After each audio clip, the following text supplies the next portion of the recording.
Сәлеметсіңдер ме балалар? 4-ші сынып әдебиеттік оқу 42-ші сабақ. Оқыған жетер мұратқа тақырыбында.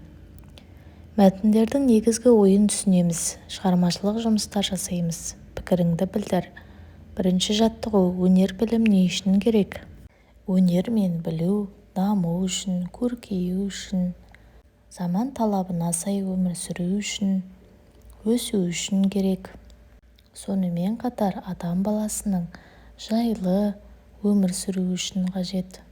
Мағжан Жұмабаев 1893-1938 жылдар аралығында өмір сүрген ақын, жазушы, аудармашы. Солтүстік Қазақстан облысы Булаев ауданы Сасықкөл деген жерде дүниеге келген. Бала кезінен өте зерек болып 4 жасынан хат таныған. Мағжан Түркістан, Көкшетау, қазақ тілі, өнер, білім, қайтсе табылар, тағы басқа өлеңдер, Батыр баян атты поэма жазған. Түсініп оқы, қарағым, қарағым, оқы босқа жүрме, ойынға құр қаларсың, көңіл бөлме, оқымай ойын қуған балаларға жолама, шақырса да қасына ерме. Кідірме, аялдама, алға ұмтыл, алам деп көктен жұлдыз қолың серме. Қарманған қарап қалмас деген рас, тоқтамай істей білсең батып терге.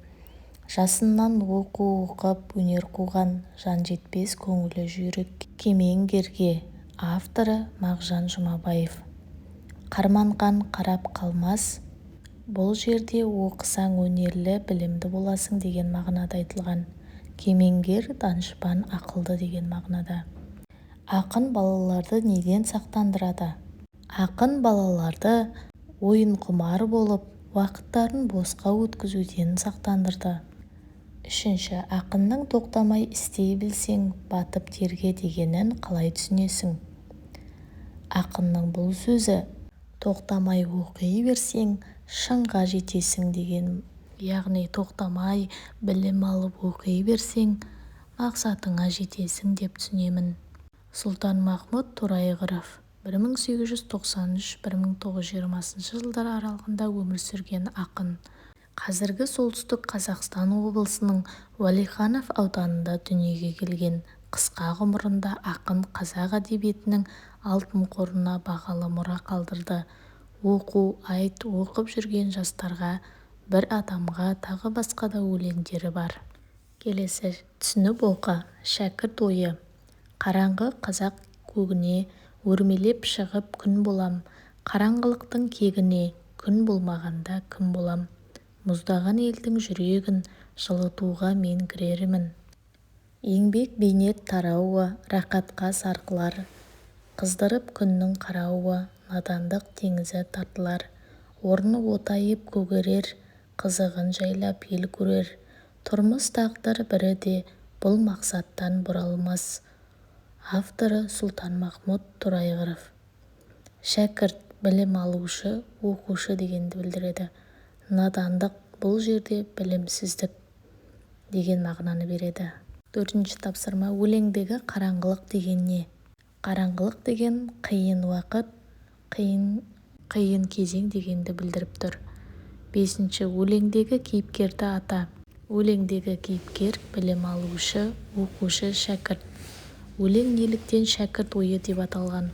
Өйткені өлеңде шәкірт ойы туралы әңгіме болып жатыр. Салыстыр. Ақындардың қиял арманы қандай сөздерінен байқалады?